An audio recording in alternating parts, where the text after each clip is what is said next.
fais la vidéo avec maman. Hello, j'espère que vous allez bien, que vous profitez à fond de votre automne, que ce soit cosy, spooky, tisane ou balade dehors. J'espère vraiment que vous profitez de ça à fond. Et justement, vu qu'on est sur la vibe automnale en ce moment, je me suis dit qu'on allait faire le Cozy Autumn Book Tag, puisque j'ai vu cette vidéo sur la chaîne de Margot Liseuse, et c'est vrai que j'adorais ces vidéos il y a quelques années, que je regardais pas mal chez les anglophones et un peu chez les français aussi, et bah ça manque quand même un petit peu, et je me suis dit qu'on allait faire celui-ci aujourd'hui. Et on commence avec la première question, qui est le livre qui me fait toujours penser à l'automne. Et depuis, donc ça va faire la 3e année que je me relis Les Jeunes Latte, qui est vraiment pour moi le symbole de l'automne, et je pense que c'est la relecture que je ferai tous les ans. Je ne l'ai pas encore relu là cette année, mais ça ne serait tardé, probablement au mois de novembre. J'attends vraiment presque d'avoir besoin de ma dose et d'être un peu près de la parution du nouveau tome. Mais Legends and Latte, c'est vraiment par excellence le livre qui me fait penser à l'automne. C'est quand je lis ça, je me sens vraiment pleinement dans la saison. Et je sais que c'est un livre que je prends plaisir à relire à chaque fois. Voilà, c'est le livre qui me fait penser à l'automne automatiquement. Et tout ce qui est cozy fantasy, en général, c'est un peu symbolique de l'automne pour moi. Mais c'est vrai que pour l'instant, j'ai rien trouvé qui arrive à battre les Jones Latte à ce niveau-là. Et ensuite, on va aller sur mes couvertures préférées automnales. Et là, un peu difficile de choisir entre deux. Donc je vais avoir ces deux-là. Donc déjà Lightfall, qui est un roman graphique qui a que des vibes un peu automnales, avec des couleurs, on a du vert, on a du marron, du orange, du jaune, on a un peu de tout.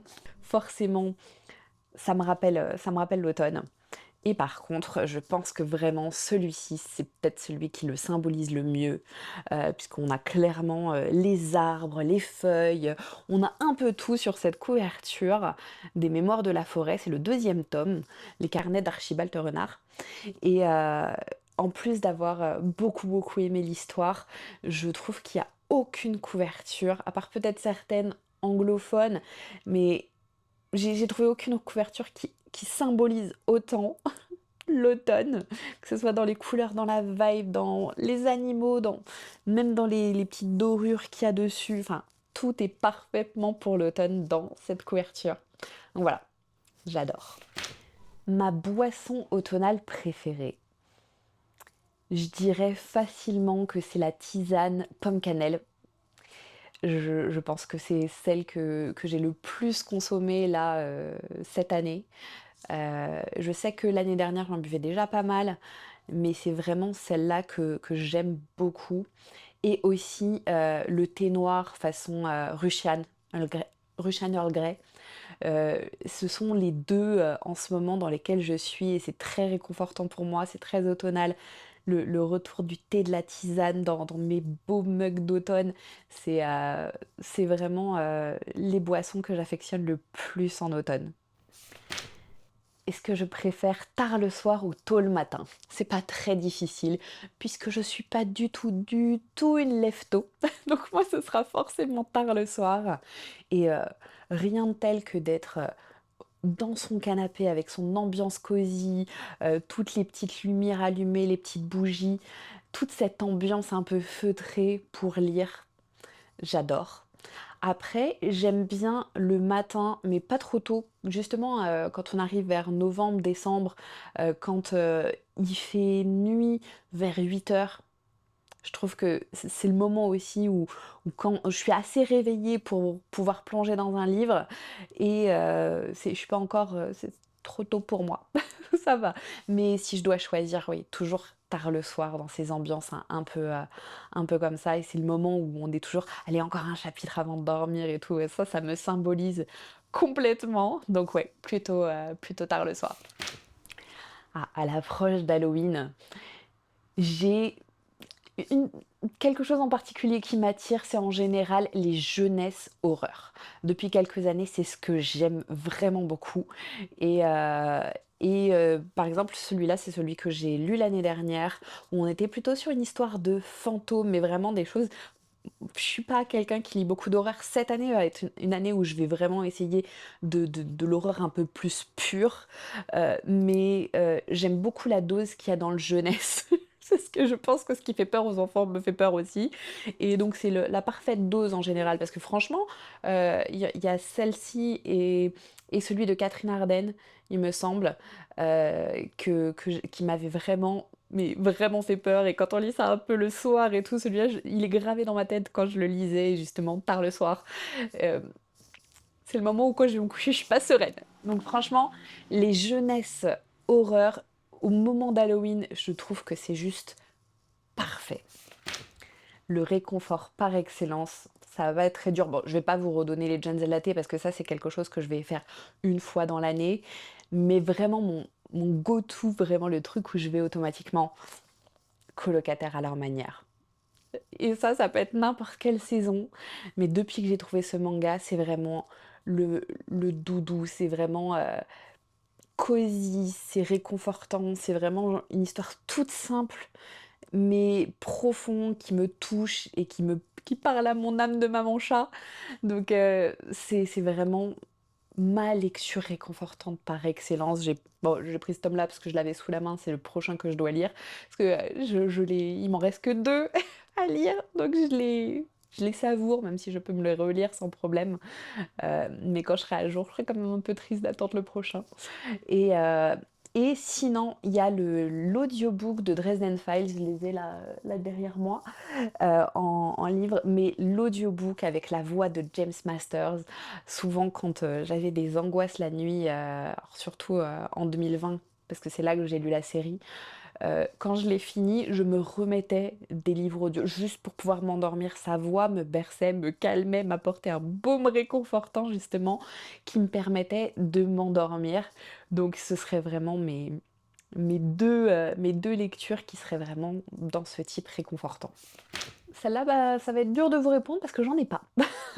C'est très étonnant de ma part parce que j'en ai une pour l'été que j'adore et une autre pour l'hiver. D'ailleurs, toutes les deux sont des Yankee Candle que j'avais trouvées à l'époque où j'habitais en Irlande. Et depuis, j'ai pas réussi à trouver une odeur particulière. J'en ai testé certaines. Il y en avait une d'Ava May que j'avais adorée et qui pouvait être pour l'automne. Là, je l'ai plus en tête, mais je l'avais en tout petit, donc elle est partie très vite. Et je crois que c'était Cinnamon Roll ou un truc comme ça que j'avais eu il y a 2 ans, je crois. Euh, mais j'affectionne plus particulièrement des bougies sans parfum en général, parce que si j'ai des crises d'allergie, ça peut me faire éternuer, donc je vais plutôt vers du sans parfum. Mais c'est vrai que avoir une bougie un petit peu qui me rappelle l'automne, faudrait peut-être que je creuse le sujet. Alors, il y a deux activités que j'adore, une en extérieur, une en intérieur. Donc voilà. Il y a déjà, j'adore aller marcher. Je suis quelqu'un qui marche énormément, donc j'adore aller me balader. Et me balader en automne, c'est ce que j'adore. Le moment où je peux être. En plus, j'ai la chance d'habiter à Toulouse, donc euh, en général, il fait beau, on n'a pas énormément de mauvais temps, mais même les moments où il fait gris ou quoi, me balader et voir tous ces arbres qui changent de couleur, voir les feuilles dans le canal, voir vraiment bah, le temps changer et vraiment percevoir ce changement de l'été vers l'hiver. J'adore ça et c'est un plaisir pour moi de juste me balader dehors et de regarder autour de moi en fait. Et si j'ai un livre audio dans les oreilles, je lis pas non plus. Et par contre, pour l'intérieur, j'adore faire des puzzles. Alors, c'est toujours un peu compliqué, j'adore ça, mais j'en ai pas beaucoup. J'en ai un principalement que je fais de temps en temps, qui est celui de le collecteur de l'atelier des sorciers. Que je trouve vraiment génial à faire et que j'ai pas encore terminé d'ailleurs, faudra peut-être que je m'y remette. Mais c'est toujours un challenge avec les chats parce qu'il y en a un autre qui a un puzzle qui n'a pas tout le temps les mêmes formes et c'est un peu plus complexe à faire, que je savais pas d'ailleurs quand je l'ai acheté. j'ai découvert ça, qui en est un de New Yorker avec une vue, un chat qui regarde à travers la fenêtre. Je vous mettrai, l'image ici et j'avais adoré, je l'avais trouvé quand j'étais à New York et je l'avais recherché, je l'avais pu l'acheter, quand j'étais rentrée en France et quand je l'ai fait, malheureusement, ça prend vachement de temps et du coup, mon chat pendant la nuit, me foutait le puzzle en l'air et j'avais des morceaux qui se retrouvaient un peu partout. Donc j'ai pas pu continuer. Donc même si j'adore faire des puzzles, c'est une épreuve et va peut-être falloir que je trouve un moyen. Je sais qu'il y a des choses pour protéger, faites spécialement pour faire des puzzles. Donc le jour où j'investirai là-dedans, peut-être que je pourrai en faire plus. Mais c'est vraiment le truc parfait à faire devant une vidéo YouTube, avec un livre audio, se mettre là sur la table, dans une ambiance cosy. Je trouve ça génial en automne. Bon, il s'avère que je vous ai fait toute une vidéo sur la pile que je me suis mis pour mon mode automnal. Donc je vous remettrai en description la vidéo si jamais vous l'avez pas vue.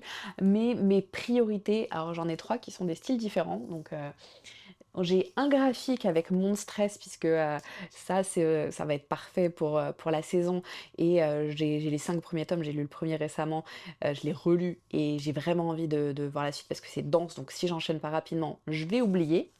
Et je vais aussi avoir un Dark Academia, donc qui était un peu ma lecture la plus anticipée de l'année, et une horreur avec Ray Bradbury. Donc ça, ce sont mes priorités de la saison et j'ai vraiment hâte de me faire cela. Et aussi, il faut dire que j'ai une légère obsession avec Dungeon Crawler Carl en ce moment. Je suis en train de lire le tome 3. Donc il y a aussi des chances qu'en filigrane, je lise du Dungeon Crawler Carl puisqu'on a 7 tomes de disponibles. Voilà. Donc c'est pas de saison, mais c'est dans mon mood. Et voilà, on a terminé le tag. Je vous ai un peu donné tout ce qui me branche dans cette période. Et je serais vraiment curieuse de savoir quelles sont les réponses à ces questions que vous avez. Donc n'hésitez pas à les mettre en commentaire. Je vous mettrai les questions en description. Et si jamais vous avez la flemme de répondre, vous pouvez toujours m'en faire qu'une seule ou juste me dire ce que vous en pensez. Et j'ai hâte de vous lire. Et je vous dis à très très bientôt dans une prochaine vidéo.